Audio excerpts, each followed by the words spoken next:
বাঙালি খানায় সবাইকে স্বাগত জানাই। আপনারা তো অনেকভাবে লাল নোটের শাক রান্না করে খেয়েছেন। একবার আমার মতন করে সহজ পদ্ধতিতে আপনিও শিখে নিতে পারবেন ছোট ছোট টিপস সহ।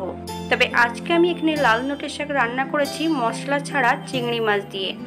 এতটাই সুস্বাদু হবে খেতে, আপনারা একবার বানালে বারবার বানাবেন।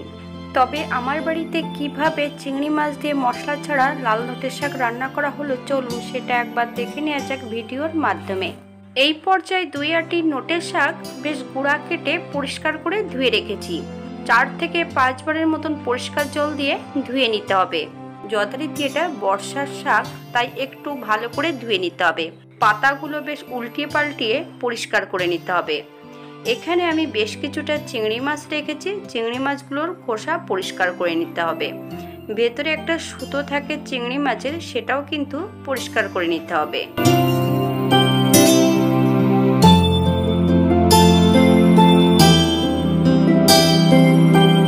এই পর্যায়ে লাল শাকগুলো বেশ সরু করে কেটে নিয়েছি। আপনারা শাক ও মাছগুলো আপনাদের পছন্দ মতন কেটে বেছে নেবেন।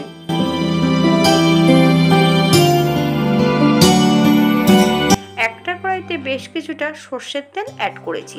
তেল গরম হওয়া পর্যন্ত অপেক্ষা করতে হবে। এই পর্যায়ে অ্যাড করব হাফ চামচ কালো জিরে। কালো জিরে থেকে সুগন্ধ বেরোলে পরিষ্কার করে রাখা চিংড়ি মাছ, আমি সম্পূর্ণ চিংড়ি মাছটা অ্যাড করব।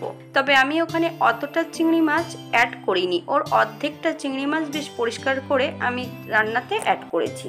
হাফ চামচ নুন আর হাফ চামচ হলুদ গুঁড়ো অ্যাড করব। আপনারা স্বাদ অনুসারে নুনটা অ্যাড করবেন। চিংড়ি মাছগুলো 2 থেকে 3 মিনিটের মতন মিডিয়াম আঁচে ভেজে নেব। খুব বেশি চিংড়ি মাছগুলো ভেজে নিলে শক্ত হয়ে যাবে। এই পর্যায়ে অ্যাড করব সম্পূর্ণ শাকগুলো। শাকগুলো অ্যাড করার পর হালকা হাতে বেশ নেড়ে চেড়ে দিতে হবে। তবে শাক অ্যাড করার সঙ্গে সঙ্গে কিন্তু নুনটা অ্যাড করবে না, তাহলে শাকের সব নিজস্ব জলটা বেরিয়ে গেলে খেতে অতটা সুস্বাদু লাগবে না। আমি 4-5টা কাঁচা লঙ্কা অ্যাড করেছি ফালি দিয়ে। আপনারা যদি পছন্দ করেন তাহলে পরিমাণে বাড়িয়ে দিতে পারেন। 5 থেকে 7 মিনিটের জন্য মিডিয়াম আঁচে ঢাকা দিয়ে রেখে দেব।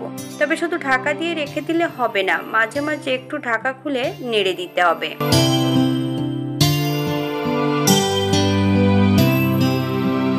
7 মিনিট পর আবারও আমি ভালো করে 4 থেকে 5 মিনিটের মতন নেড়ে চেড়ে নেব। বাঙালি রান্না তেল মশলা কম দিয়ে রান্নাগুলো করা হয়। আপনাদের যদি পছন্দ হয় তাহলে চ্যানেলটি সাবস্ক্রাইব করে দিয়ে পাশে থাকবেন। পাশে থাকা বেলটি বাজিয়ে দেবেন, নইলে নিত্য নতুন রান্নার নোটিফিকেশন পাবেন না। চিংড়ি মাছ ভাজার সময় বেশ কিছুটা নুন অ্যাড করেছিলাম, তাই এই পর্যায়ে আমি সামান্য একটু নুন অ্যাড করব।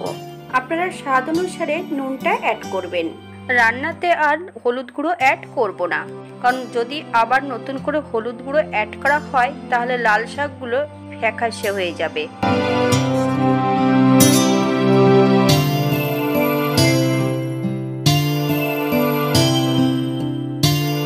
শাক রান্নার মাঝপথে একবার দেখে নিতে হবে শাকগুলো সেদ্ধ হয়েছে কিনা। এই পর্যায়ে 2 চামচ চিনি অ্যাড করতে হবে। আপনারা আপনাদের পছন্দ মতন চিনি অ্যাড করবেন। নুন ও চিনি অ্যাড করার ফলে শাকের থেকে নিজস্ব জলটা বেরোতে শুরু হবে, তাই এই পর্যায়ে শাকগুলোকে হাই ফ্লেমে আরও 5 থেকে 7 মিনিটের মতন বেশ ভালো করে রান্না করে নিতে হবে। শাক থেকে যদি অতিরিক্ত জল গলে তাহলে শাকটা কিভাবে শুকিয়ে নেবেন সেটা একবার দেখে নিন।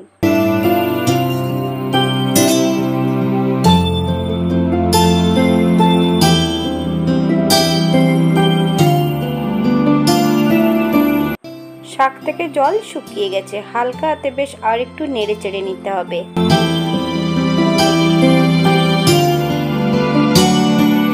রান্নার শেষ পর্যায়ে কিন্তু একদম লো ফ্লেমে বেশ ভালো করে আরও 4-5 মিনিট নেড়ে নিতে হবে। আপনারা যদি পছন্দ করেন রান্নার এই পর্যায়ে পোস্ত ভাজা গুঁড়ো অথবা চীনাবাদাম ভাজা অ্যাড করতে পারেন। এই পর্যায়ে গ্যাসের ফ্লেমটা অফ করে দেব। 5 মিনিটের জন্য স্ট্যান্ডিং টাইম দিতে হবে, তারপর সার্ভ করব। শাকের মধ্যে কিন্তু কোনো জল নেই। এটা দেখতে যেমন ভারী সুন্দর হয়েছে, এটা গরম ভাতে খেতে কিন্তু অসম্ভব ভালো। আপনারা এই একই পদ্ধতিতে আরও 2-1 রকমের শাক রান্না করে নিতে পারবেন। কনকে শাক, কচু শাক, সবুজ নোটে, এই ধরনের শাকগুলো ঠিক একই পদ্ধতিতে রান্না করা যাবে। আর যদি কেউ বাটা মশলা বা গুঁড়ো মশলা অ্যাড করতে চান তাহলে এটা চিংড়ি মাছ কষানোর সময় অ্যাড করে নেবেন।